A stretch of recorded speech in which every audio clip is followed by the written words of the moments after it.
वंशी विभूषितकरान् नवनीरदाभात् पीताम्बरात् अरुणबिम्बफलादरोष्ठात् पूर्णेन्दुसुन्दरमुखात् अरविन्दनेत्रात् कृष्णात् परं किमपि तत्त्वम् अहं न जाने। कृष्णात् परं किमपि तत्त्वम् अहं न जाने। स्वस्ति श्रीगणेशाय नमः। श्रीसरस्वत्यै नमः। श्रीगुरुभ्यो नमः। वक्रतुण्डमहाकाय सूर्यकोटिसमप्रभ निर्विघ्नं कुरु मे देव सर्वकार्येषु सर्वदा।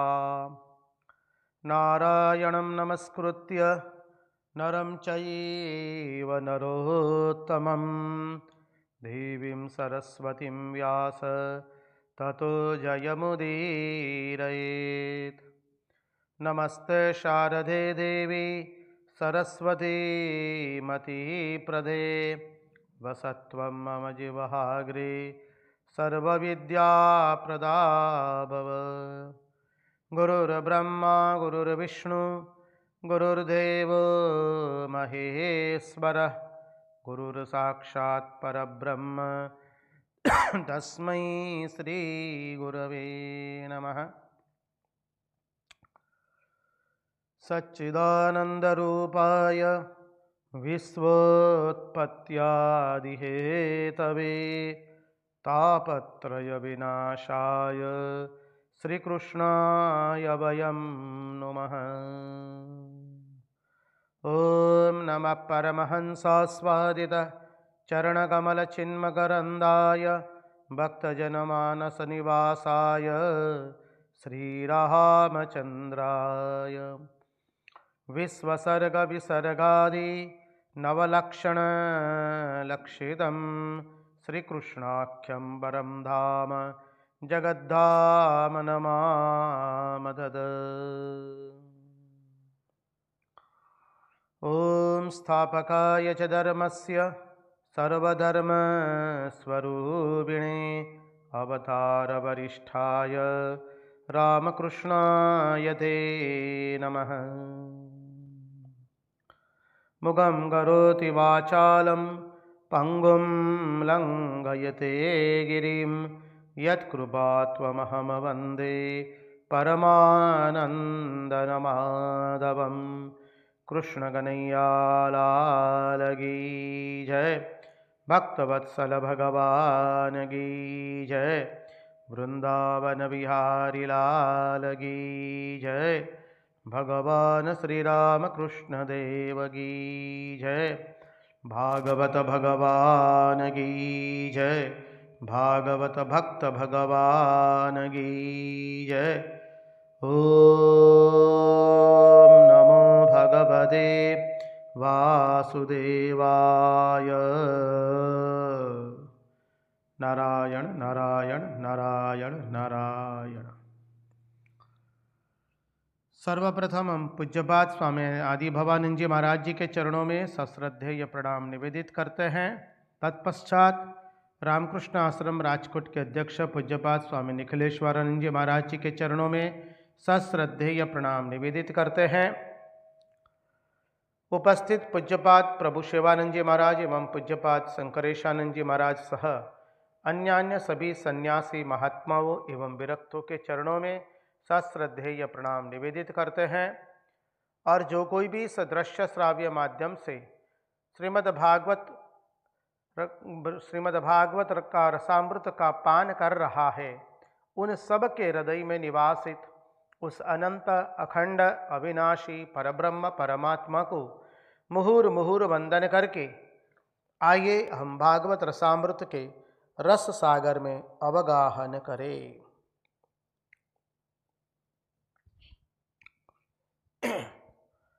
यं प्रव्रजन्तमनुपेतमपेतकृत्यं द्वैपायनो विरहकातर आजुहाव पुत्रेति तन्मयतया तरवोऽभिनेदु तं सर्वभूतहृदयं मुनिमानितोऽस्मि। कृष्णाय वासुदेवाय हरये परमात्मने प्रणतक्लेशनाशाय गोविन्दाय नमो नमः।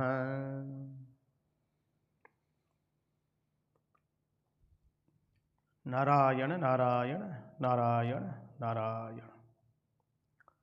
आइए तो हम परमहंस शिरोमणि भगवान शुकदेव जी महाराज जी के चरणों का आश्रय लेकर के श्रीमद् भागवत के एकादश स्कंद के अंतर्गत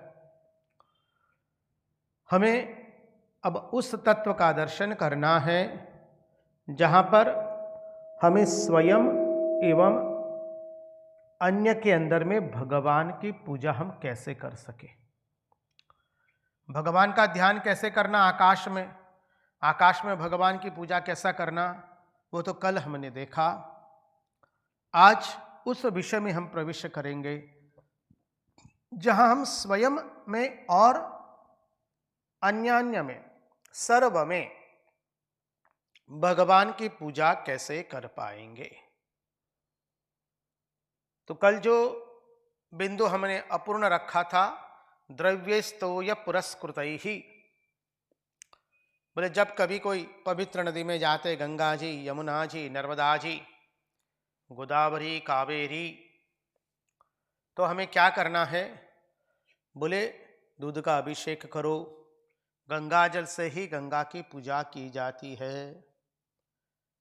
नर्मदा जयंती के दिन माँ नर्मदा की पूजा करते हैं, यमुना जयंती के दिन यमुना महारानी की पूजा करते हैं, गंगा दशहरा के दिन माँ गंगा की पूजा करते हैं। तो बोले हमें इन भिन्न भिन्न नदियों का पूजन करना है।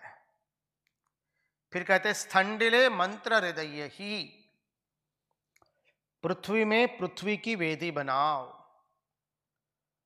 हम यज्ञ मंडप कहाँ मंडप बनाते हैं, बोले यज्ञशाला में यज्ञ मंडप होता है।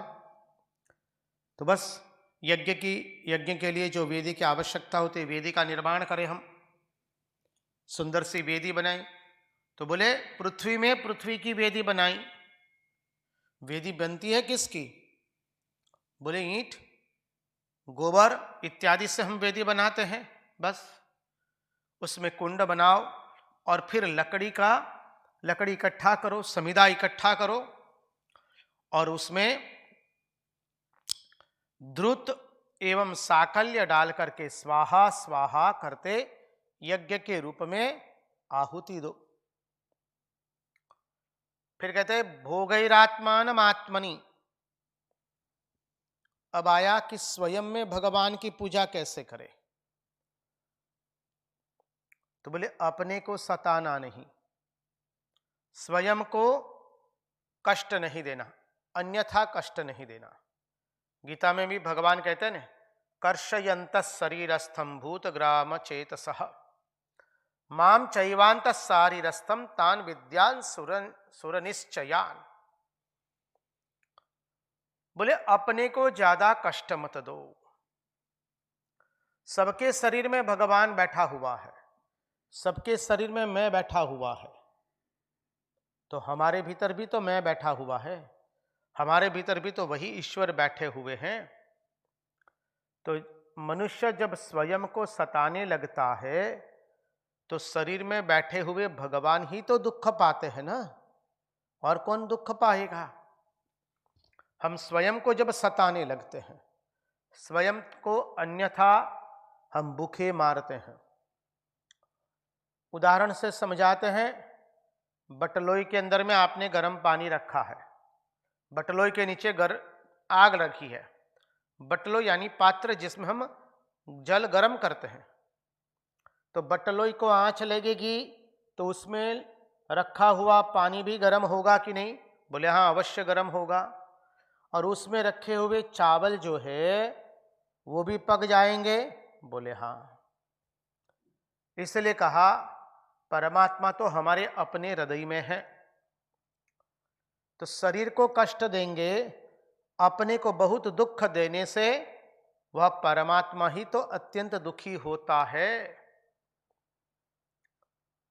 इसलिए कहा कि स्वयं को ज्यादा कष्ट मत दो। इसलिए कहा कि अपने को बहुत दुख देने से भी वह दुख परमात्मा को ही पहुंचता है। अतः अपने को ठीक भोजन देना, ठीक कपड़े देना, अपने को ठीक ठाक रखना अत्यंत आवश्यक होता है। स्वयं को ठीक समय पर सुलाना, स्वयं को ठीक आहार देना, स्वयं को ठीक विश्राम देना अत्यंत आवश्यक है। उसे हमारे भीतर में बैठे हुए परमात्मा ही संतुष्ट होते हैं। कर्षयन्तः शरीरस्थम भूतग्रामम चेतसः, भगवान ने गीता में कहा। तो कहते अपने को ठीक भोजन दो, वस्त्र दो, विश्राम दो। अपने को सता करके भगवान की पूजा नहीं करनी। इसलिए कई जगह माँ ने भी कहा है, माँ की बातों में माँ शारदा देवी कहती है, यदि बिना खाए नहीं रह सकते हो तो थोड़ा जलपान करके बाद में निश्चिंत होकर के भगवान की पूजा करो। क्यों कहा है? क्योंकि अपने को कष्ट दे करके, अपने को सता करके हमको ईश्वर प्रसन्न नहीं होने वाले हैं। स्वयं को कष्ट देंगे, दुख देंगे तो वो ईश्वर को ही कष्ट एवं दुख लगने वाला है। अपने को सता करके भगवान की पूजा नहीं करनी चाहिए। जैसे बोले किसी वैष्णव को हम भोजन कराते, किसी भगवान के भक्त को भोजन कराते हैं, विद्वान को, ब्राह्मणों को भोजन कराते हैं तो हमें तृप्ति मिलती है। वैसे ही स्वयं को उचित मात्रा में भोजन, विश्राम एवं वस्त्र देने से हमारे भीतर में बैठे हुए भगवान प्रसन्न होते हैं। बोले तुमने स्वयं ने कौन सा ऐसा अपराध किया है कि इस शरीर को भोजन नहीं दे रहे हो? क्या तुम्हारे हृदय में भगवान नहीं है? जब वो सबके हृदय में है तो मेरे हृदय में भी है। अत्र तत्र सर्वत्र है तो यहां पर भी है। सभी काल में है तो वर्तमान काल में भी है। सब में है तो मुझ में है, सभी काल में है तो वर्तमान काल में भी है। सब ठिकाने पे है तो मैं जहां बैठा हूं वहां पर भी परमात्मा है। तो उस परमात्मा को मुझे सताने की क्या आवश्यकता है? बोले हम स्वयं को भोजन कराएंगे तो भगवान भी तृप्त होंगे। अब यहां पर सावधानी भी बताते हैं महात्मा लोग। क्या कहते हैं? लेकिन यदि यह दृष्टि रखना है हमें कि हमारे हृदय में बैठकर भगवान भोजन कर रहे हैं, स्वयं को आगे नहीं करना है, भगवान को आगे करना है। यदि स्वयं को हम आगे करने जाएंगे तो हम भोगी बन जाएंगे। बस बोले हमारे हृदय में बैठे हुए भगवान को भोजन कराना है ना, और भगवान पर दृष्टि नहीं गई तो स्वयं पर गई तो न खाने का खाना शुरू हो जाएगा, तामसिक आहार। भागवत में स्पष्ट शब्दों में कहा है, स्वयं को आगे करेंगे तो क्या होगा? सर्वनाश आवेगा। रसना के ऐसे हम गुलाम हो जाते हैं, वो हमारा सर्वस्व लूट लेती है। भर बाजार में हमको सबके सामने लूट करके चली जाती है।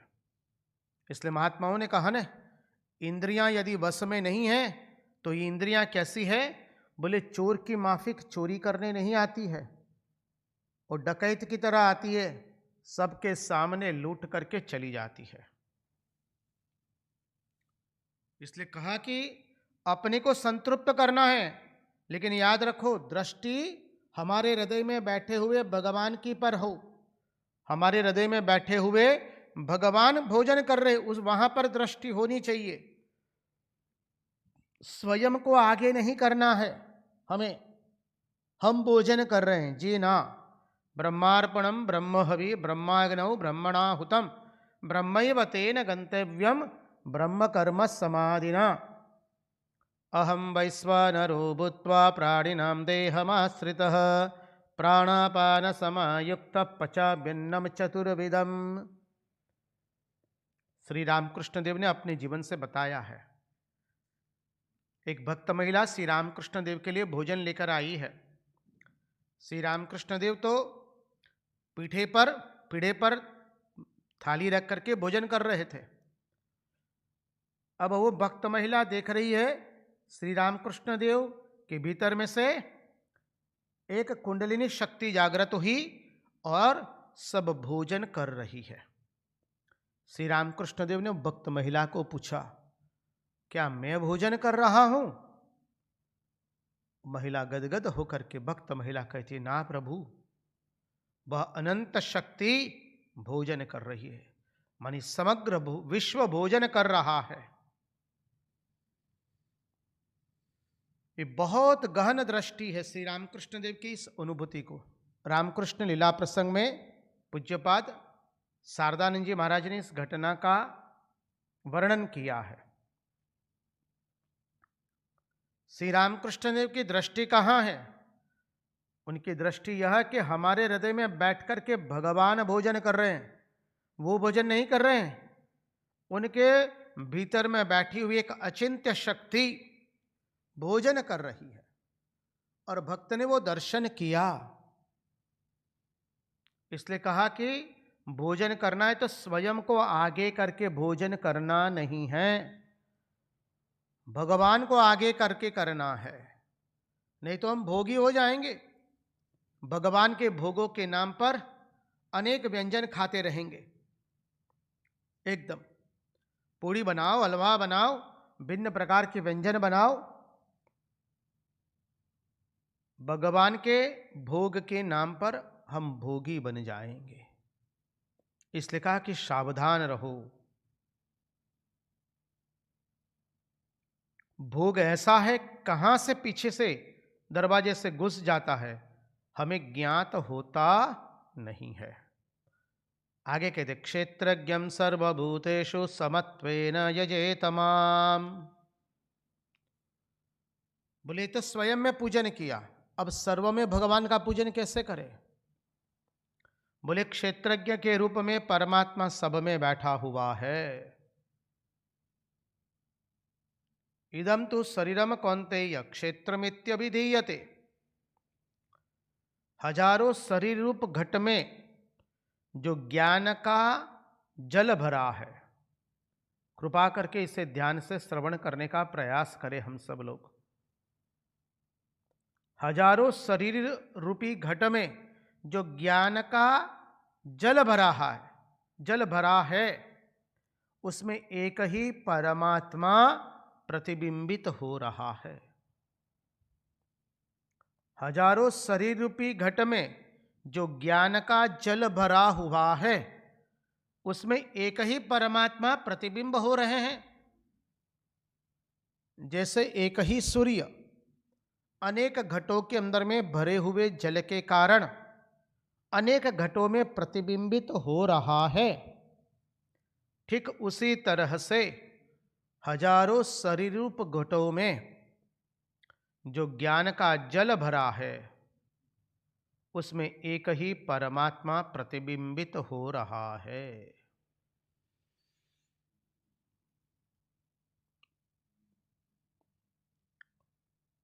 इसलिए क्या करना है? समत्वेन अहम अहमिति साक्षात ब्रह्म रूपेण भ्रांति, साक्षात ब्रह्म रूपेण भाति, भ्रांति नहीं, क्षमा कीजिए, अहम अहमिति साक्षात ब्रह्म रूपेण भाति, वही परमात्मा सबके हृदय में मैं करके क्षेत्रज्ञ बना हुआ है।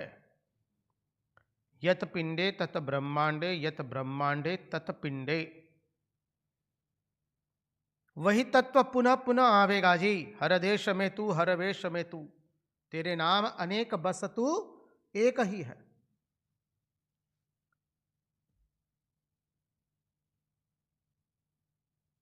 वही तत्व भागवत का प्रथम श्लोक।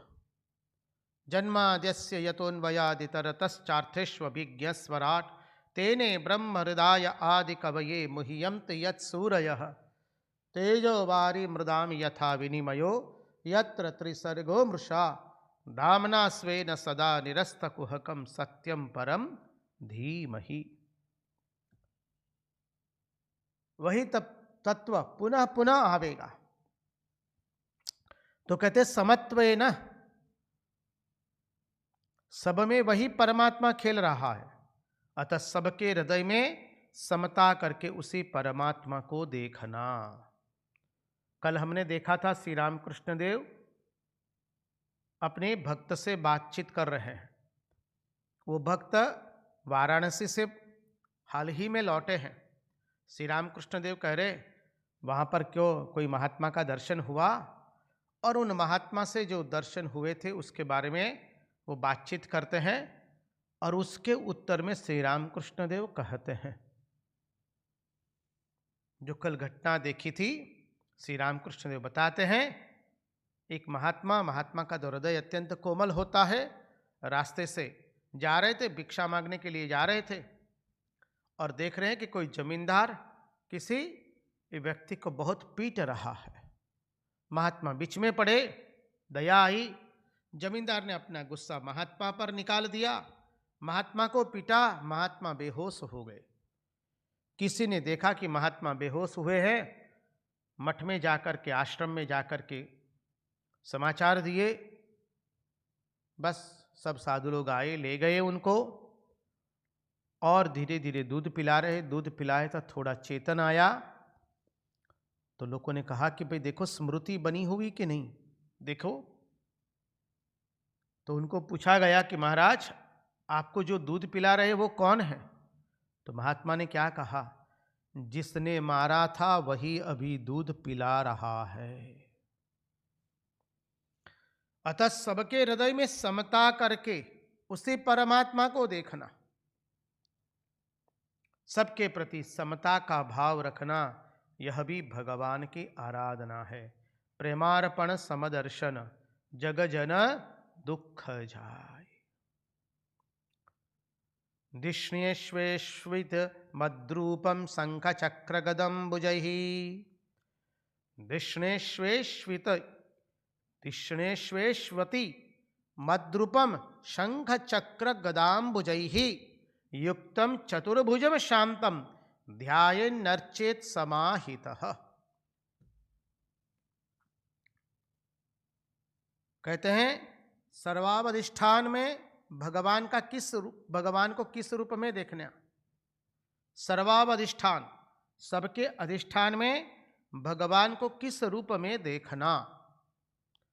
एषु धिष्णेषु, बोले इन सब स्थानों में भगवान को देखो।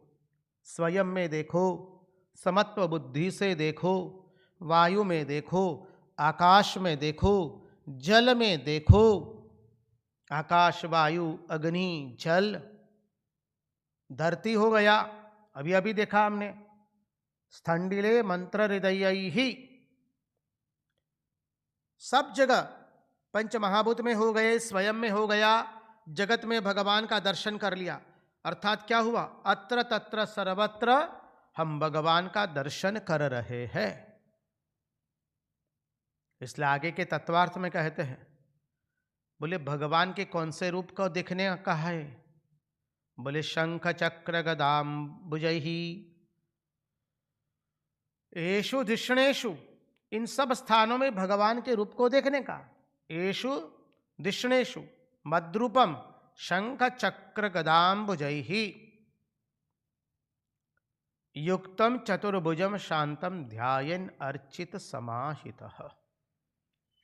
शंख चक्र गदाम्बुज रूप का अर्थ यह है अपने इष्टदेव का रूप, भगवान अपने इष्टदेव का रूप देखने का। अत्र तत्र सर्वत्र। जो हमारे इष्ट देव है उनका रूप हम सब में देखें। हम लोग ठाकुर माँ स्वामी जी को वंदन करते हैं, ठाकुर को वंदन करते हैं तो यह भाव से वंदन करना है, हे प्रभु सभी पुरुषों में मैं आपका रूप देखूं। माँ को वंदन करते हैं तो प्रार्थना करना है, माँ मैं सभी माताओं में आपका रूप दर्शन करूं। यत्रैव यत्रैव मनोमदीयं तत्रैव तत्रैव तव स्वरूपम्। यत्रैव यत्रैव शिहिरो मदीयं तत्रैव तत्रैव पदं गुरुते। गुजराती में हम प्रार्थना करते हैं ना, जे जे स्थड़े या मन जाय मारू ते ते स्थड़े सद्गुरु रूप तारू। जा जा मुकु मस्तक हूँ गुरु हे त्या त्या पद द्वंद्व ताराज सोहे। जहाँ जहाँ स्थड़ी है मन जाय माझे, मराठी में आप लोग गाते हैं। जहाँ जहाँ हमारे भगवान का स्वरूप हो, जे जे स्थड़िया मन जाय मारू, जहाँ जहाँ हमारा मन जाए वहाँ वहाँ प्रभु आपके स्वरूप का दर्शन हो। यत्रैव यत्रैव मनो मदीयं तत्रैव तत्रैव तव स्वरूपम्। यत्रैव यत्रैव शिरो मदीयं, जहाँ जहाँ हमारा मस्तक हम रखे तत्रैव तत्रैव पदम गुरुदे। हे प्रभु वहाँ आपके श्री चरण विद्यमान हो। तो कहते हैं शंख चक्र गदाम भुजैहि युक्तम चतुर्भुजम शांतम ध्यायन अर्चित समाहितः। जो हमारे इष्ट देव है उनका रूप हम सब में देखे। बोले शंख भगवान किस लिए बजाते हैं? ये भगवान के चतुर्भुज रूप जो है शंख चक्र गदा और पद्म, उसका चिंतन हमने किया था। कृपा करके आप अपने स्मृति पटल पर उस चिंतन को ले आइए। शंख चक्र गदा एवं पद्म क्या है? तो बोले भगवान चार पुरुषार्थ देते हैं। चार पुरुषार्थ क्या है? धर्म, अर्थ, काम एवं मोक्ष। ये भगवान के चार चतुर्भुज है, धर्म के लिए, अर्थ के लिए, काम के लिए एवं मोक्ष के लिए। बहुत अच्छा। वैष्णव लोग कहते हैं श्री कृष्ण प्रद्युम्न अनिरुद्ध एवं संकर्षण। ये चतुर्भुज अर्थात श्री कृष्ण प्रद्युम्न अनिरुद्ध एवं संकर्षण।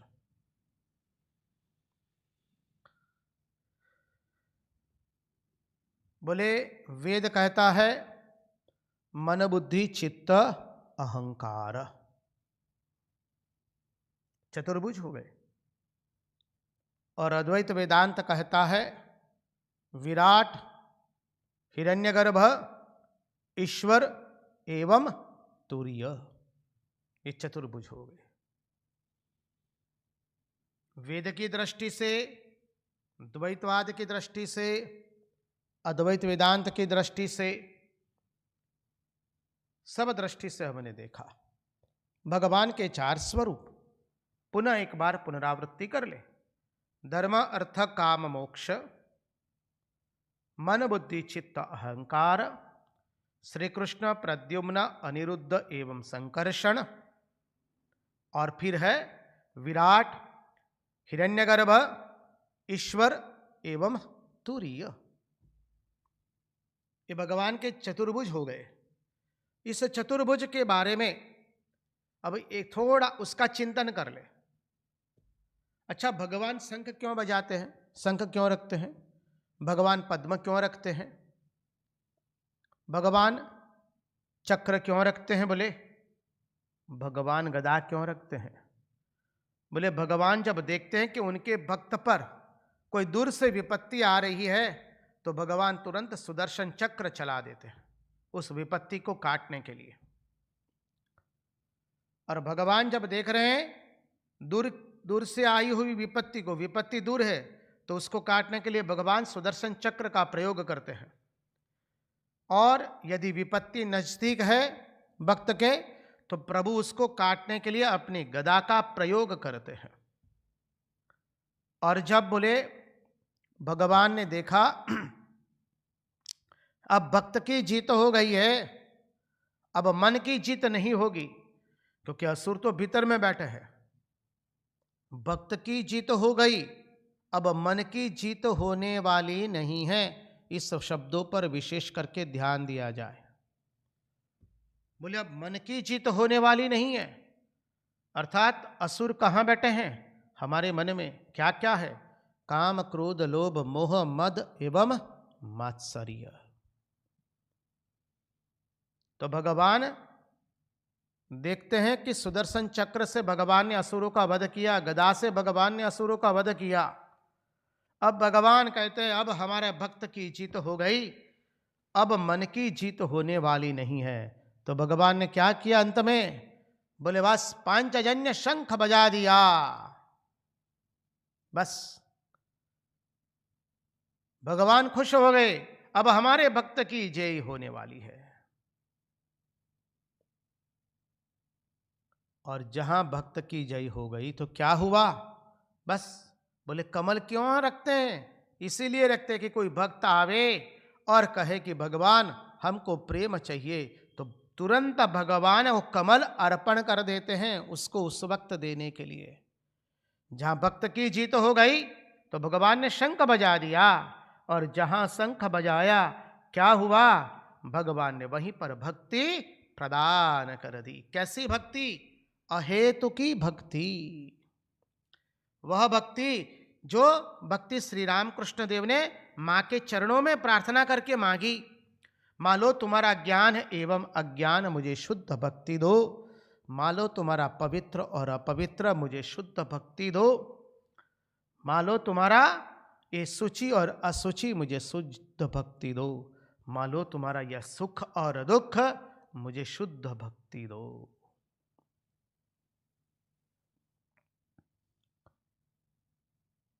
अब देखिए कितनी अद्भुत बात बता रहे हैं।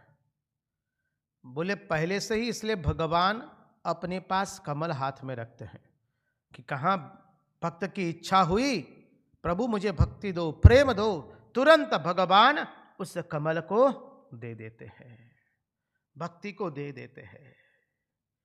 ये भगवान की अद्भुत माया है और ये भगवान की अद्भुत लीला है। और इसीलिए भगवान आगे के श्लोक में हमें कह रहे हैं, बोले ऐसे शंख चक्र गदा और कमल से युक्त भगवान का चतुर्भुज रूप है। इसलिए गाते ना हम लोग, शांताकारं भुजगशयनं पद्मनाभं सुरेशं विश्वाधारं गगन सदृशं मेघवर्णं शुभांगं लक्ष्मीकान्तं कमलनयनं योगभिर्ध्यानगम्यं वन्दे विष्णुं भवभयहरं सर्वलोकैकनाथम्।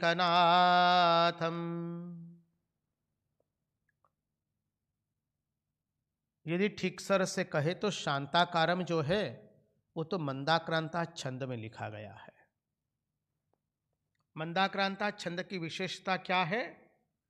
बोले वो छंद की विशेषता यह है, प्रेयसी अपने प्रीतम के विरह में गा रही है, और जब विरह में कुछ भी गाया जाता है तो अत्यंत धीरे धीरे गाया जाता है।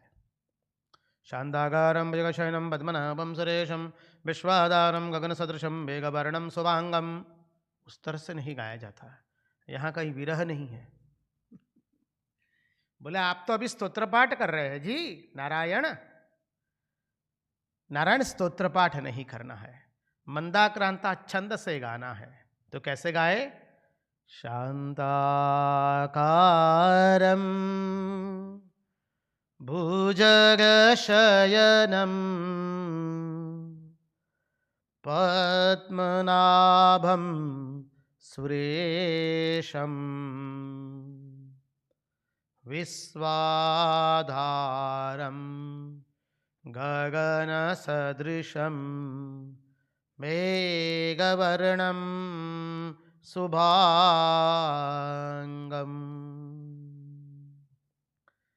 लक्ष्मीकान्तं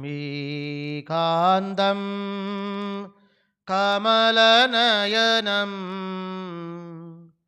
योगिभिर्ध्यानगम्यं वन्दे विष्णुं भवभयहरं सर्वलोकैकनाथम्।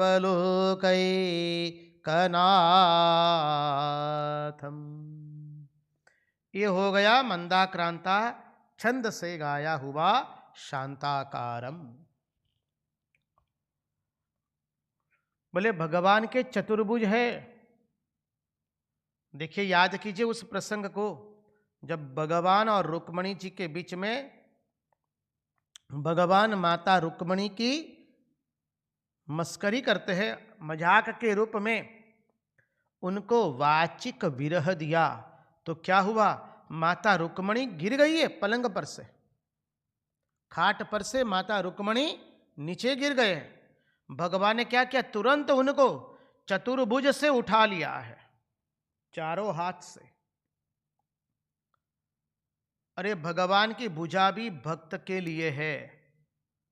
जब रुक्मणी माता रूठ करके गिर पड़ी है पलंग पर से बेहोश होकर के, तो स्वयं भगवान चारों हाथ से माता रुक्मणी को उठाते हैं। भगवान तो अजीत है, भगवान को कोई जीत नहीं सकता। भगवान कैसे हैं? अजीत है। इसलिए कहा आसित चतुर्भुज।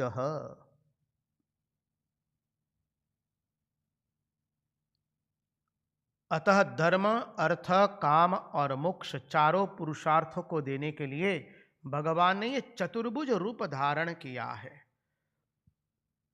ऐसा मत समझिए कि भगवान केवल धर्म देते, केवल मोक्ष देते। अर्थ भी भगवान देते हैं, काम भी भगवान देते हैं।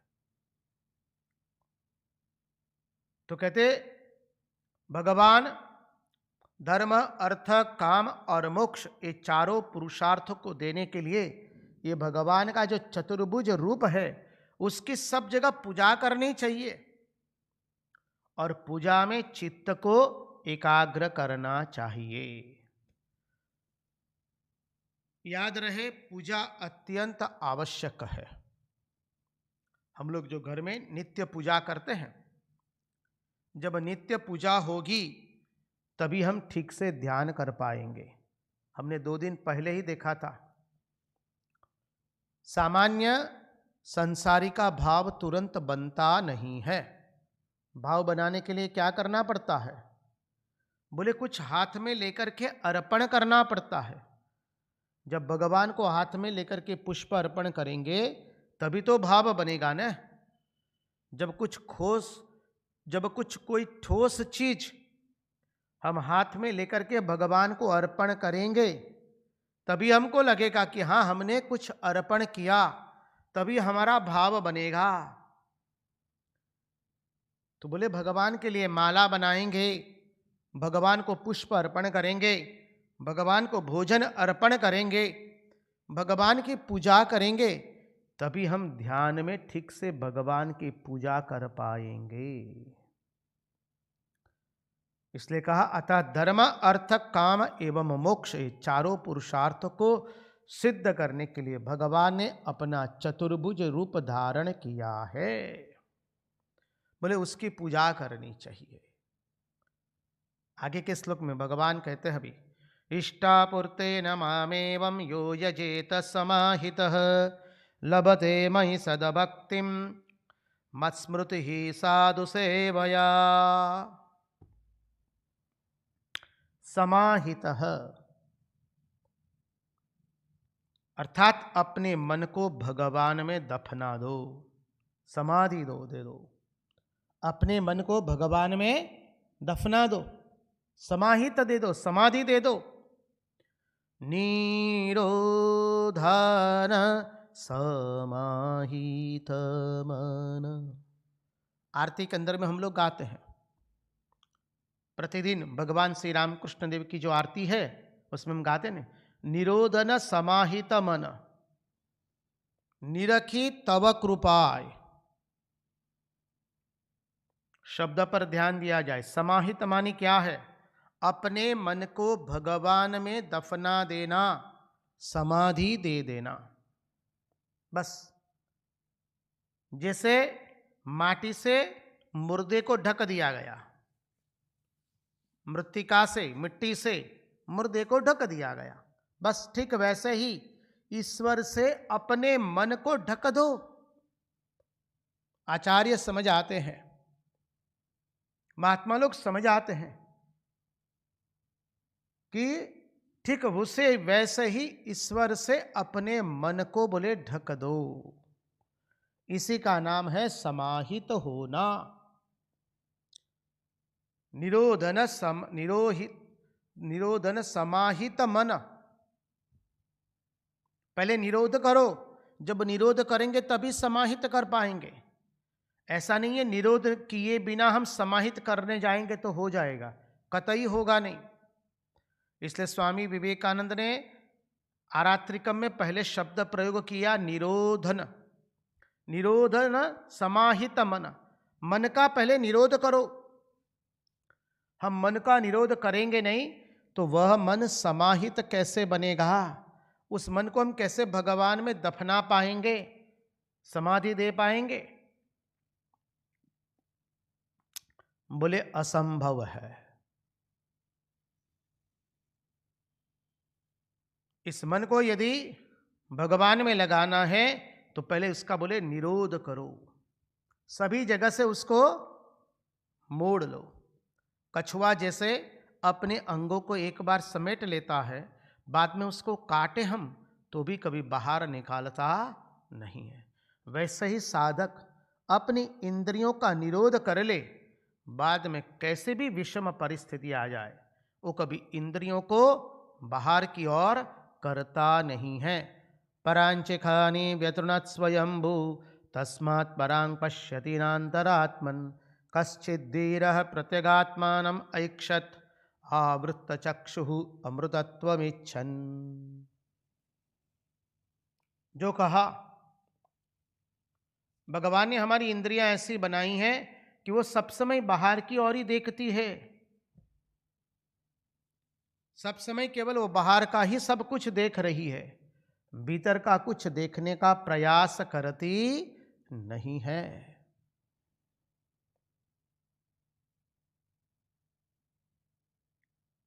बोले परांचिखानि व्यतृणत् स्वयंभू तस्मात् परां पश्यति नान्तरात्मन् कश्चित् धीरः प्रत्यगात्मानम् ऐक्षत आवृत्त चक्षुः अमृतत्वमिच्छन्। तो कहा कि अपने मन को पहले निरोध कर लो, अपनी इंद्रियों को निरोध करो, बाहर से हमको भीतर की ओर मोड़ना है। अब बोले भीतर की ओर मोड़ना मानी महाराज क्या होता है? अरे भीतर की ओर मोड़ना अर्थात अपनी इंद्रियां जो बाहर का आनंद ढूंढ रही है उसको भीतर की ओर आनंद ढूंढने के लिए प्रयास करवाओ। Swami Vivekananda lectures from Colombo to Almora, भारतीय व्याख्यान जिसे हम लोग हिंदी में जानते हैं, उसके अंदर में प्रवचन देते हुए बहुत सुंदर कहते हैं, पश्चिम के पूर्वजों ने आनंद को ढूंढने के लिए बाहर आनंद ढूंढने का प्रयास किया। हमारे पूर्वजों ने भी प्रथम आनंद बाहर की ओर ढूंढने का प्रयास किया था, लेकिन हमारे पूर्वजों को बाहर में कहीं आनंद प्राप्त हुआ नहीं। इसलिए हमारे पूर्वजों ने क्या किया? वो स्वयं भीतर की ओर मुड़ गए। Our ancestors also tried to find joy outside, but they found that there is no joy inside. There is no joy outside. So what they did? They took a U-turn. बस वो लोग मुड़ गए, and they started to search joy within, and within they found infinite joy. बाहर हम आनंद ढूंढने का प्रयास करेंगे व्यक्ति, वस्तु और स्थान में, तो आनंद क्षणिक है। हम कितना भी ढूंढने का बाहर में प्रयास करें, देखिए हम किसी व्यक्ति को प्रसन्न करना चाहेंगे तो व्यक्ति कब तक प्रसन्न रहेगी? क्योंकि वो व्यक्ति उसके विचारों का गुलाम है, वह व्यक्ति उसके विचारों की गुलाम है। तो उस व्यक्ति के विचार तो सतत बदलते रहते हैं। आज जो उसे अच्छा लगता है कल उसे अच्छा नहीं लगता है। आज जो उसे भाता है कल उसको वो भाता नहीं है। तो उसके पीछे हम कब तक नाचते रहेंगे? उसको खुश करने गए तो क्या हुआ? बोले हम ही सबसे ज्यादा चंचल हो गए, अधिक चंचल हम ही हो गए। कैसे अधिक चंचल हो गए? बोले हम और किसी को खुश करने का प्रयास करने गए थे, परिणाम स्वरूप हम ही अधिक चंचल हो गए। इसलिए कभी किसी को खुश करने का प्रयास मत कीजिए। हाँ, सिद्धांत से आनंद में रहिए सबके साथ, अपने सिद्धांतों को पालन करके, अपने आदर्शों का पालन करके और सबकी सेवा करने का प्रयास कीजिए। सबको खुश करने गए तो कोई किसी को खुश कभी कर सकता नहीं है। जो सबको खुश करने का प्रयास करता है वो पागल हो जाता है।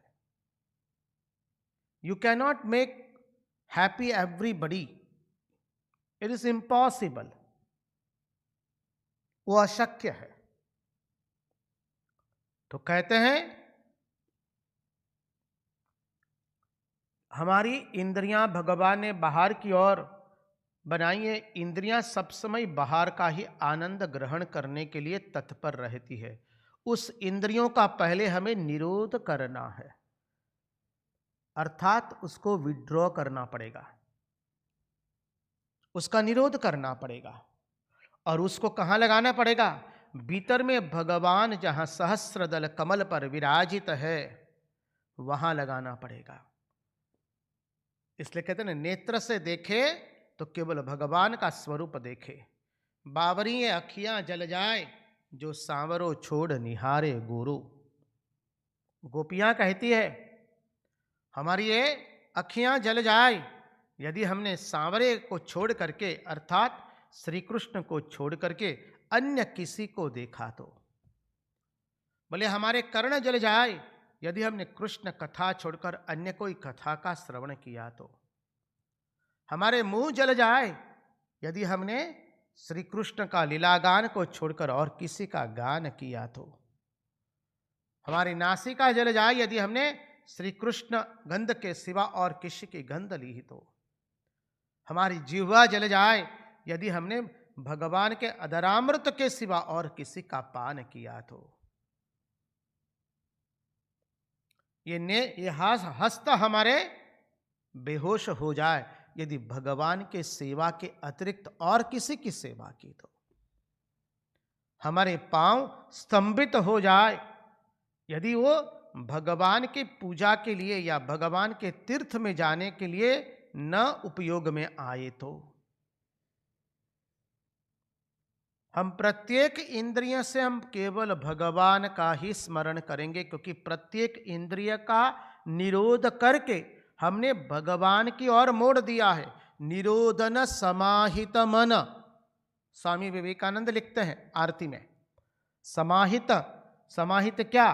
बोले अपने मन को भगवान से भर दो, बस, और किसी से नहीं। और देखिए महात्मा लोग बताते हैं भगवान अन्य प्रार्थना सुनने में देरी करे या न करे, लेकिन एक प्रार्थना सुनने में कभी देरी नहीं करते हैं। महात्मा लोगों का अनुभव है ये। पूज्य भाईश्री वो कहते हैं, अब भाईश्री माने गीता प्रेस गोरखपुर के जो भाई जी जो थे वह, तो गीता प्रेस के स्थापक जो भाई जी थे वो कहते हैं भगवान अन्य प्रार्थना सुनने में देर कर सकते, हो सकता है, लेकिन एक प्रार्थना सुनने में कभी भगवान देरी नहीं करते। और वो प्रार्थना क्या है? निरंतर भगवान का स्मरण करते रहना। निरंतर, बस, और किसी का स्मरण नहीं। निरंतर एकमात्र भगवान नाम स्मरण, बस। भगवान को हम प्रार्थना करें कि प्रभु अजस्र भाव से केवल तुम्हारा ही नामस्मरण हम करते रहे, निरंतर केवल तुम्हारा नामस्मरण करें। तो महात्मा लोग अपने अनुभव से कहते कि भगवान वो प्रार्थना हमारी तुरंत सुन लेते हैं। इसलिए देखिए, आरती में भी श्री स्वामी विवेकानंद ने प्रथम शब्द प्रयोग किया है, खंडन भवबंधन। हमारे भवबंधन को खंडन करने के लिए जो आए हैं। खंडन भवबंधन जगबंधन वंदितो माय। जगत के वंदनीय हैं आप, हम आपको वंदन करते हैं। तो मूल बात पर आ जाए, जहां पर भगवान हमें एक अद्भुत दृष्टि देते हैं। वह दृष्टि क्या अद्भुत है? बोले इष्ट के द्वारा भी और पूर्त के द्वारा भी यज्ञ दान तप हवन करो, बावली बगीचा सरोवर आदि का निर्माण करो। बोले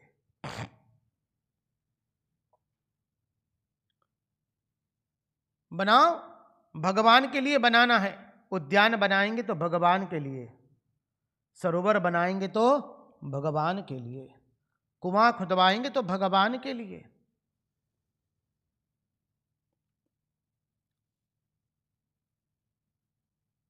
जो कुछ भी करेंगे वो केवल एक ही उद्देश्य के लिए, भगवान को प्रसन्न करने के लिए। एकाग्र चित्त से इस प्रकार भगवान की ही आराधना करो, और किसी की नहीं। हम जो कुछ भी कार्य करें, कार्य के पीछे भावना मुख्य है, कार्य मुख्य नहीं है।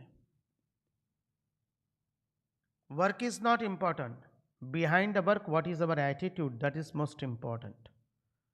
वर्क, कार्य महत्वपूर्ण नहीं है, कार्य के पीछे हमारी जो भावना है वो महत्वपूर्ण है। इसलिए भगवान कहते हैं लभते मयि सद्भक्ति। भगवान के प्रति सती भक्ति की प्राप्ति होती है। जब ये सब करेंगे, क्या क्या करेंगे? बोले स्वयं में भी भगवान का दर्शन करेंगे, जगत में भी भगवान का दर्शन करेंगे।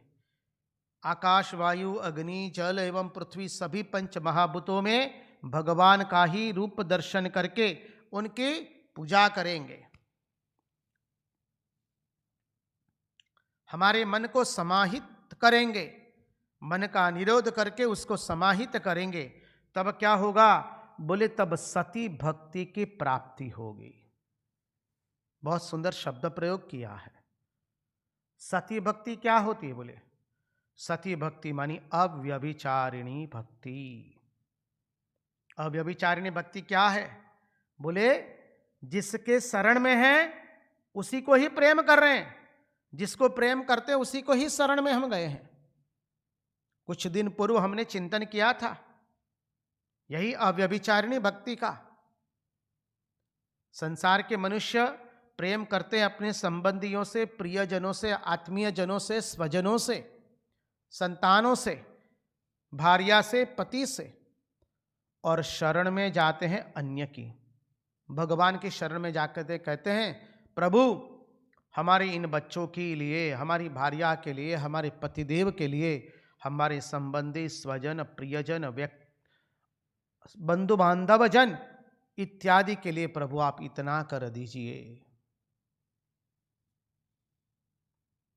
जब हम भगवान के पास कुछ मांगते तो क्या हो गया? हमारा प्रेम तो दूसरी जगह है, लेकिन हम शरण में गए हैं भगवान की। वो कैसे चलेगा? बोले हमारा भाव ऐसा नहीं है, हम तो जिसे प्रेम करते हैं उसे ही की शरण में गए हैं। शरणम प्रपद्ये, भगवान को ही प्रेम करते हैं और भगवान की ही शरण में हम लोग गए हैं। तो उसको कहते हैं अव्यभिचारिणी भक्ति। हमारी भक्ति अब व्यभिचारिणी नहीं होनी चाहिए, अर्थात हमने हमारे हृदय को हमें धर्मशाला नहीं बनाना है, जो आया उससे हम चिपक गए। ध्यान से श्रवण किया जाए, हमें हमारी भक्ति को व्यभिचारिणी नहीं बनाना है।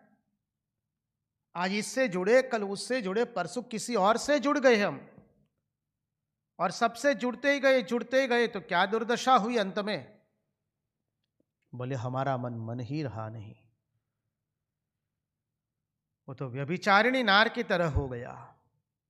तो सती भक्ति प्राप्त होती है, अर्थात अव्यभिचारिणी भक्ति।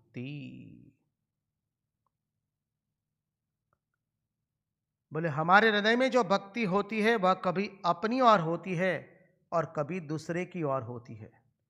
कभी हम स्वयं को बहुत अधिक प्रेम करते हैं, कभी दूसरे को कभी अधिक प्रेम करते हैं, और कभी भगवान को भी प्रेम कर लेते हैं। कहते हैं ना, हम लोग मक्खी की तरह है। मक्खी जो होती है क्या करती है? बोले कभी मिठाई पर बैठी, कभी पुष्प पर भी बैठती है, और कभी बोले अत्यंत खराब जो पदार्थ है नाली के ऊपर में भी बैठती है, कभी पायखाने पर भी बैठती है। तो हमारी भक्ति वैसी है, कभी हम भगवान का सत्संग भी कर लेते, भगवान से प्रेम भी कर लेते हैं, और कभी हम मंदिर में जाके पवित्र भाव भी उदित हो जाता है, और कभी हमारे मन में अपवित्र विचार भी आ जाते हैं, और कभी हम वासना के शिकार भी बन जाते हैं। हम मधुमक्खी की तरह नहीं है। मधुमक्खी क्या करती है? केवल फूलों का मध चूसती रहती है, मधु के सिवा और कुछ चूसती नहीं है मधुमक्खी। बस ठीक उसी तरह जो अव्यभिचारिणी भक्ति है वो केवल भगवान को ही चाहती है और किसी को नहीं। बावरी अखियां जल जाए जो सांवरो छोड़ निहारे गोरो।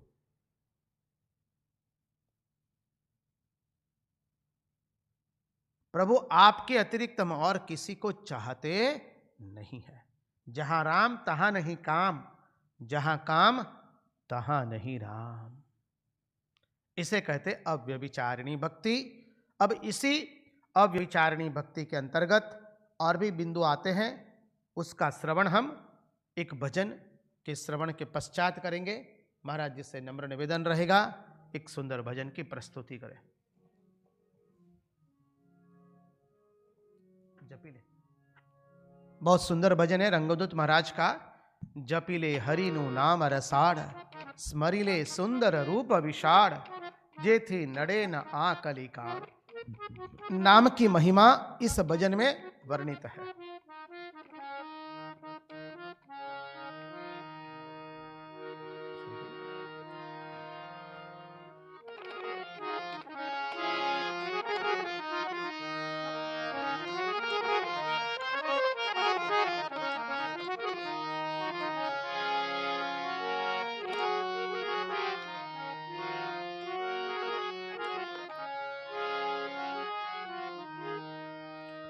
जपिले हरिनु नाम रसाड़, स्मरिले सुंदर रूप विशाड़, जेथी नडे न आकलिकाड़। जेथी हरिनु नाम रसाड़, स्मरिले सुंदर रूप विशाल, जेथी नडे न आकलिकाड़। जेथी नडे न आकलिकाड़। जपिले हरिनु नाम रसाड़, स्मरिले सुंदर रूप विशाड़, जेथी नडे न आकलिकाड़। जेथी नडे न आकलिकाड़। भगवान कहते हैं, महाराज कहते हैं, अरे हरि का नामस्मरण कर लो। उनके एक विशाल रूप का, उनका रूप कैसा है? विशाल है। उस विशाल रूप की, उस विराट रूप की पूजन कर लो, जिसकी कभी इस कलिकाल तुम्हें स्पर्श न करने पाए। फिर कहते हैं श्री राम जय जय राम, श्री राम जय जय राम, गोपी वल्लभ में घनश्याम, गोपी वल्लभ में घश्याम। श्री राम जय जय राम, श्री राम जय जय राम, गोपी वल्लभ में घनश्याम, गोपी वल्लभ में घनश्याम। ऐनी लीला अपरंपार गाता, कदी न आवे पार, सुनता थाश बेड़ो पार। एनी लीला परम्पार गाता, कदी न आवे पार, सुनता थाश बेड़ो पार। जपी ले हरिनु नाम रसाड़, स्मरी ले सुंदर रूप विशाल, जेथी नडे न कलिकाल। भगवान की लीला अपरंपार है। अरे हरि अनंत, हरि कथा अनंता, भगवान अनंत है, इसलिए भगवान की लीला भी अनंत है। कितने भी हम सुनेंगे उसका कभी अंत आने वाला नहीं है।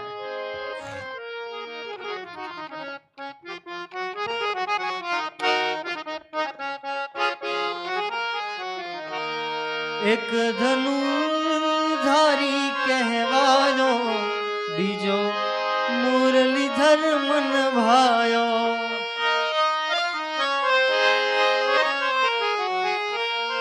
एक धनुर्धारी कहवायो, बीजो मुरलीधर मन भायो। नाचे ए जन चावन हार, मोया श्री मरकटने बाल, जग वृंदावन नो गोवा। जपिले हरिनु नाम रसाळ, स्मरिले सुंदर रूप विशाल, जेथी नडे न कलिकाल, जेथी नडे न कलिकाल। एक धनुर्धारी कहवा है श्री राम, और दूसरे ने मुरली बजा बजा करके लोगों के मन को हरण कर लिया और लोगों के मन को नचाया, लोगों को नचाया। स्त्री, अबाल, वृद्ध, युवान से लेकर सबके मन को आकर्षित कर लिया। ऐसे है परमात्मा।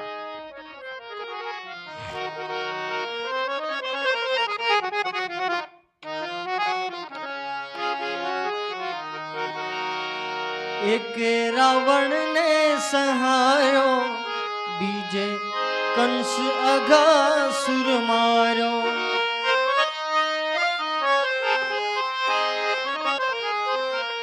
एक रावण ने संहारो, विजय कंस अघासुर मारो। ए छे कज तारणहार, दुर्वृत्ति दानव संहार। जेनो सगळे जय जयकार, जपिले हरिनु नाम रसाळ। स्मरिले सुंदर रूप विशाल, जेथी नडे न कलिकाल, जेथी नडे न कलिकाल। बोले एक ने रावण का वध किया, दूसरे ने कंस का वध किया, और बोले वही एकमात्र तारणहार है, और दुर्वृत्तियों का, दानवों का संहार करने वाले वही है। उन्हीं की अत्र तत्र सर्वत्र जय जयकार हो। इसलिए कहा वो मानव तो भगवान के नाम स्मरण का जप कर ले।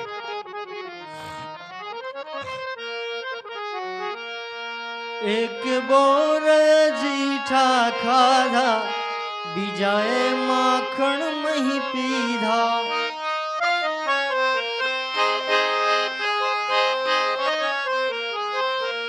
एक बोर जीठा खाधा, बीजाए माखण मही पीधा। तारा आहिर भील चमार पापी दीन पतित गमार एवी को बीजो रखवाड़ जपी ले हरिनु नाम रसाळ स्मरी ले सुंदर रूप विशाળ જેથી નડે ના કલિકાળ। एक ने जूठे बेर खाए, दूसरे ने मक्खन खाया और एक ने भिलों का उद्धार किया और दोनों ने मिलकर दीन पतित एवं गमार लोगों का उद्धार कर दिया। उनके बिना और कोई हमारा रखवाला कौन इस जगत में, इसलिए कहा उसी का नाम स्मरण करो।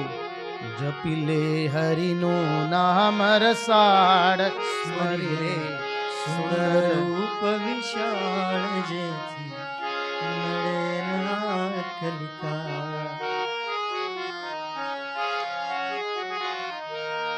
नाम हजारों नामी एक रूप करोड़ों रूपी एक।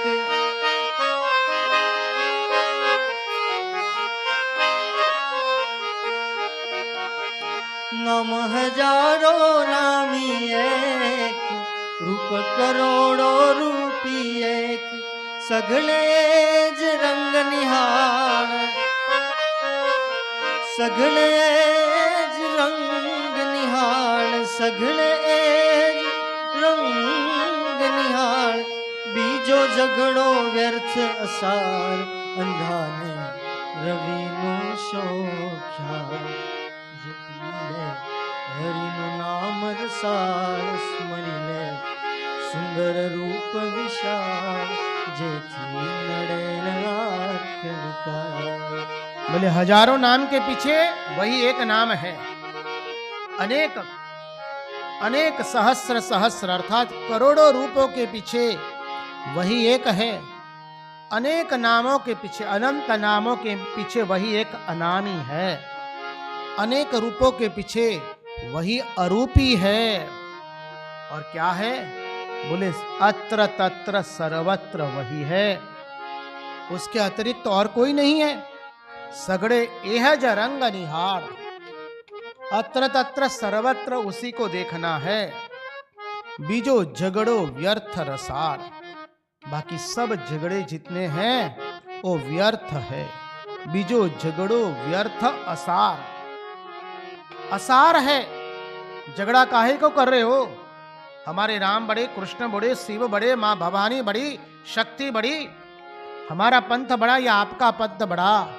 बोले इस सब झगड़ों में मत पड़ो। और फिर कहा क्या अद्भुत दृष्टांत देते हुए कहते हैं, जो अंधा होता है उसको सूरज क्या होता है वो पता चलता नहीं है। बस उसी तरह से जो अज्ञानी है उसे मालूम नहीं है अत्र तत्र सर्वत्र केवल वही परमात्मा नृत्य कर रहा है। मारने वाला भी वही है, दूध पिलाने वाला भी वही है। जपी ले हरिनु नाम रसाळ स्मरी ले सुंदर रूप विशाल जेथी नड़े ना कलिकाळ। श्री राम जय राम जय जय राम गोपी वल्लभ में श्याम। श्री राम जय जय राम गोपी वल्लभ में श्याम। एनी लीला परम्पार गाता कदी ना आवे पार। सुनता थाशे बेड़ो पार। जपी ले हरिनु नाम रसाळ स्मरी ले सुंदर रूप विशाल जेथी नड़े ना कलिकाळ। जेथी नड़े ना कलिकाळ जेथी नड़े ना कलिकाळ। कृष्ण कन्हैया लाल की जय। तो हम दर्शन कर रहे थे अव्यभिचारिणी भक्ति का, सती भक्ति का। अव्यभिचारिणी भक्ति जो एकमात्र ईश्वर को छोड़कर और किसी को चाहती नहीं है, एकमात्र ईश्वर को ही जो चाहती है वह है अव्यभिचारिणी भक्ति। अद्भुत दर्शन है यहां पर। देखिए, हमारे हृदय में प्रीति है। अब उस प्रीति को हमने यदि संसार में पति के पीछे या भार्या के पीछे, संतान के पीछे, स्वजन के पीछे, मित्रों के पीछे यदि उसको बहा दिया तो क्या हो गया? जो प्रीति भगवान की ओर नहीं मुड़ेगी वो प्रीति संसार की ओर मुड़ जाएगी। प्रीति सबके हृदय में रहती है, हम कोई प्रीतिहीन नहीं है, हमारे सबके हृदय में प्रीति है, लेकिन कोई ने उस प्रीति को संसार की ओर मोड़ दिया है और किसी ने उसी प्रीति को भगवान की ओर मोड़ दिया है। पार्थक्य इतना ही है। यदि हम भगवान से प्रीति नहीं करेंगे तो निश्चित जगत से प्रीति करेंगे।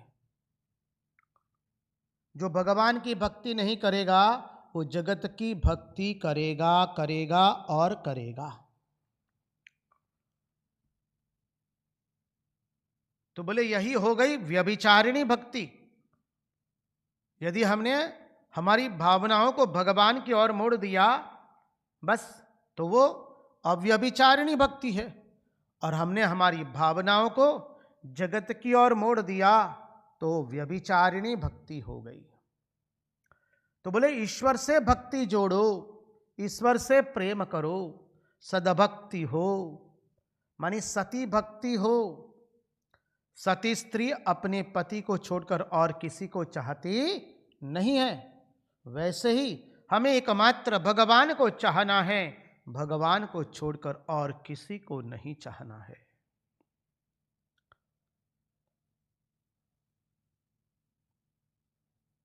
हमारे हृदय में और कोई आशा ही नहीं है, हमारे हृदय में और कोई इच्छा ही नहीं है जो हम भगवान को छोड़कर और किसी को चाहेंगे। बोले ऐसी भक्ति ईश्वर से कब होगी? बोले जब इस प्रकार हमारा मन समाहित हो जाएगा, हम स्वयं में और सर्व में भगवान को देखेंगे। आकाश, वायु, अग्नि, जल एवं पृथ्वी में सब में भगवान का दर्शन करेंगे, सब तरह से भगवान की आराधना करेंगे, तब हमें अव्यभिचारिणी भक्ति प्राप्त हो जाएगी। बोले अब ऐसी भक्ति मिल जाने पर क्या होता है? बोले भगवान की निरंतर स्मृति बनी रहती है, क्योंकि सती स्त्री पति को छोड़ करके और किसी का चिंतन नहीं करती है। तो जोले जब हमें सती भक्ति प्राप्त होती है, जब हमें अव्यभिचारिणी भक्ति प्राप्त होती है, तो हम भगवान को छोड़कर और किसी का चिंतन नहीं करेंगे। हमारे हृदय में भगवान को छोड़कर और किसी की स्मृति नहीं बनी रहेगी। हर पल हर श्वास एकमात्र परमात्मा का ही स्मरण बना रहेगा। इसलिए आगे महात्मा लोग और आचार्य लोग गूढ़ार्थ में हमको समझाते हैं। कृपा करके इस सिद्धांत का हम ध्यान से श्रवण करें। क्या सिद्धांत है?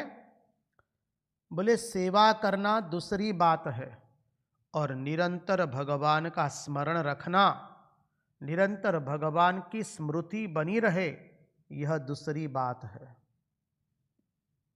सेवा करना दूसरी बात है और निरंतर भगवान की स्मृति बनी रहे, वह भी दूसरी बात है। भगवान कहते मत स्मृति ही साधु सेवया। मेरी स्मृति सदैव कैसे बनी रहेगी? जब तुम जाकर के महात्माओं की, साधु पुरुषों की सेवा करोगे। साधु पुरुष किसे कहते हैं? बोले लाल पहना हो, माथा मुंडन करवा दिया हो, या सफ़ेद पहने हो, पीला पहने हो कपड़ों से? बोले बिल्कुल नहीं। साधु किसे कहते हैं? साधु भूखा भाव का, धन का भूखा नहीं। धन का भूखा जो मिले वो साधु नहीं। साधु तो भाव का भूखा होता है, धन का भूखा नहीं होता है।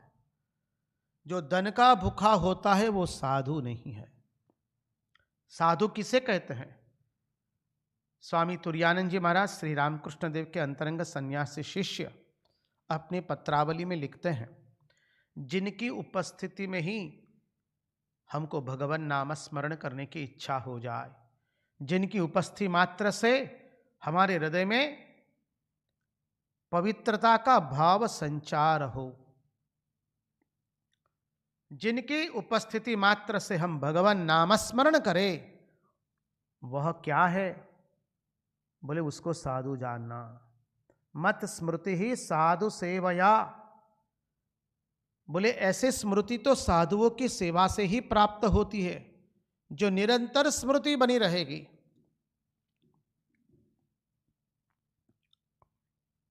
क्योंकि साधु मुझे निरंतर स्मरण में करते रखते हैं। साधु लोग मेरा निरंतर स्मरण करते रहते हैं। साधवो हृदयम मह्यम साधुनाम हृदयम त्वहम। साधवो हृदयम मह्यम साधुनाम हृदयम अहम। मदन्यत ते न जानन्ति नाहम तेभ्यो मनागपि। भगवान कहते हैं साधु लोग मेरा हृदय है, मैं साधुओं का हृदय हूं।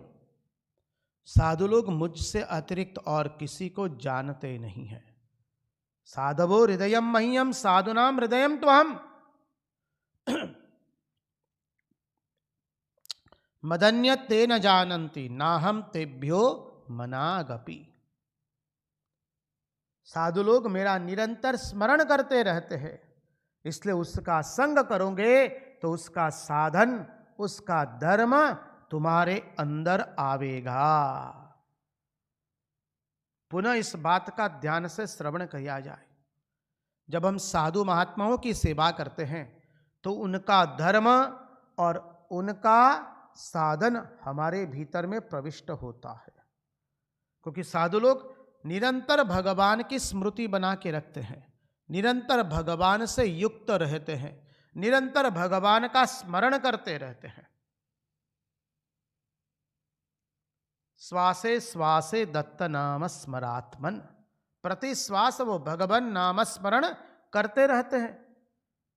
इसलिए उसका संग करोगे, साधुओं का संग करेंगे हम, तो साधुओं का साधन और साधुओं का धर्म हमारे भीतर में आवेगा।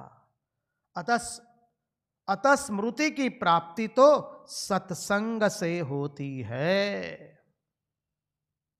अद्भुत बात बता रहे हैं। निरंतर स्मृति की प्राप्ति किससे होती है? बोले सतत सत्संग करो। सत्संगत्वे निस्संगत्वम, निस्संगत्वे निर्मोहत्वम, निर्मोहत्वे निश्चल तत्वम, निश्चल तत्वे जीवन मुक्ति। कर सत्संग अभी से प्यारे, नहीं तो आखिर रोना है।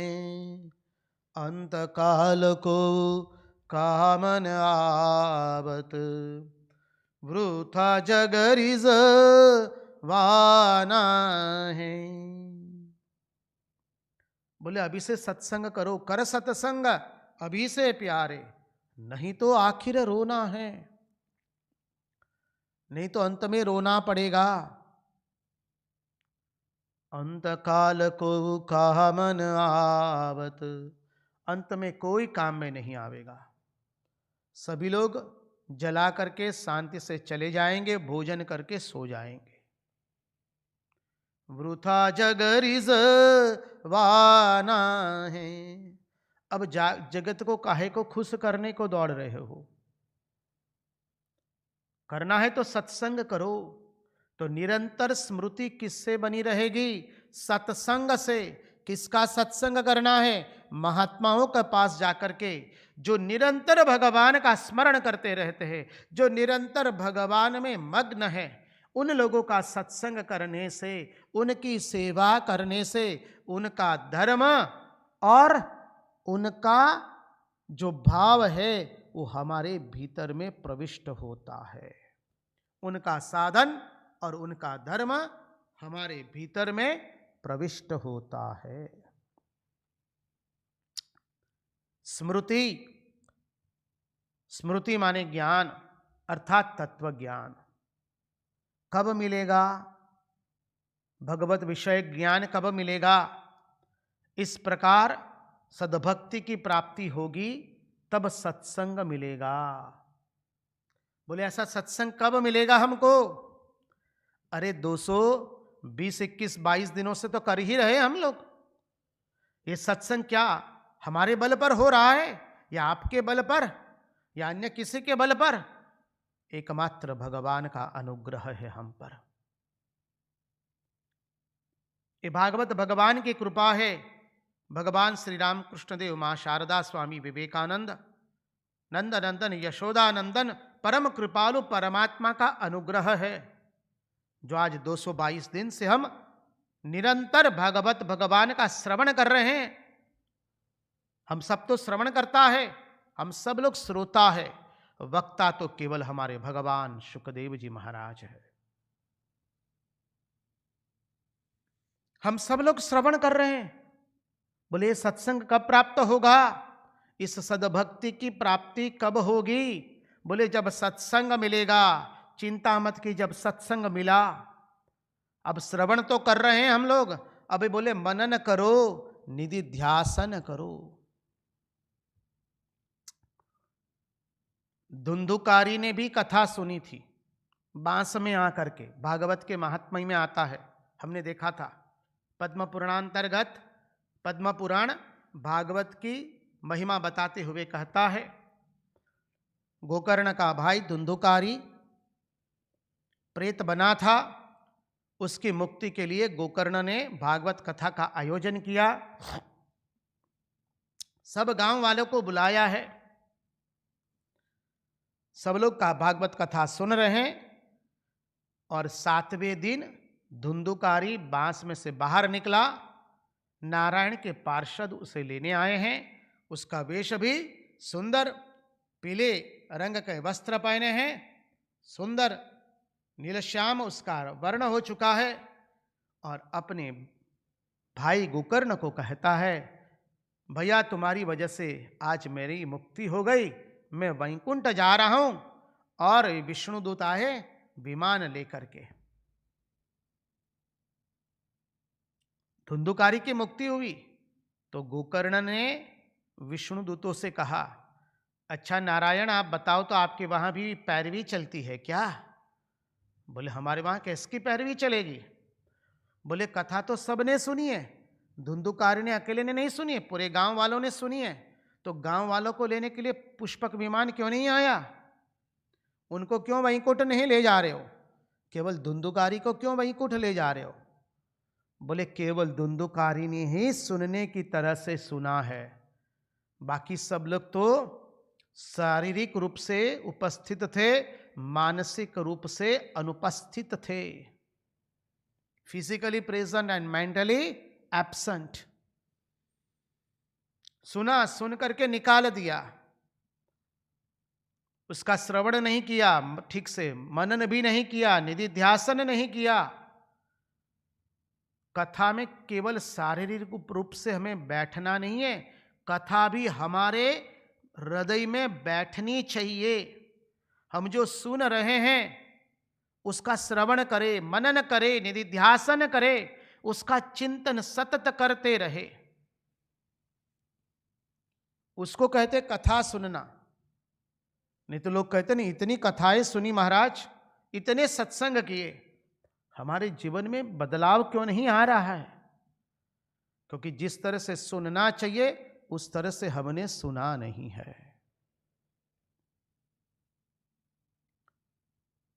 तो बोले जब तुम्हें सत्संग मिलेगा और सत्संग का तुम श्रवण करोगे, तब ऐसे स्मृति बनी रहेगी, निरंतर स्मृति भगवान की बनी रहेगी।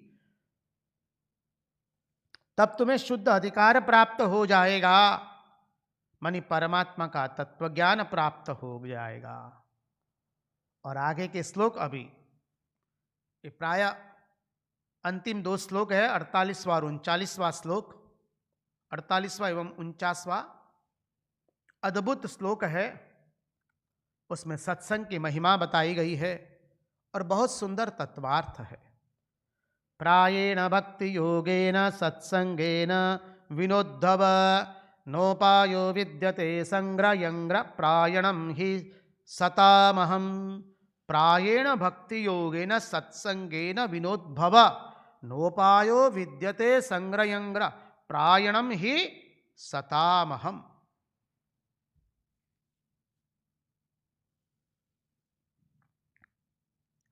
भगवान साफ शब्दों में कहते हैं उद्धव जी को। भगवान कहते उद्धव, प्राय भक्ति योग और सत्संग के बिना दूसरा कोई उपाय मेरी प्राप्ति का इस सृष्टि में नहीं है, नहीं है, नहीं है। क्या अद्भुत बात बताते हैं भगवान। प्रायेण भक्ति योगेन सत्संगेन विनोद्धव। उद्धव, मेरी प्राप्ति का उपाय प्रायः भक्ति योग और सत्संग के बिना दूसरा कोई उपाय नहीं है मेरी प्राप्ति का इस सृष्टि में। भगवान की भक्ति करो और सत्संग करो। सत्संगत्वे निस्संगत्वम, निस्संगत्वे निर्मोहत्वम, निर्मोहत्वे निश्चलतत्वम, निश्चलतत्वे जीवन मुक्ति। इस सिद्धांत का दर्शन हम कल करेंगे। आज कथा को यहीं पर विराम देते हुए भगवान से प्रार्थना करते हैं, प्रभु आप ही की वाणी आप ही के चरणों में समर्पित करते हुए भगवान से प्रार्थना करते हुए, प्रभु हमारे मन की मति गति और रति को आपकी ओर मोड़ दीजिए। हमारे मन की मति गति और रति आप में बनी रहे। कृष्ण कन्हैया लाल की जय। भक्तवत्सल भगवान की जय। द्वारिकाधीश की जय। सब संतन की जय। सब भक्तन की जय। ओम नमः पार्वती पतये हर हर महादेव हर।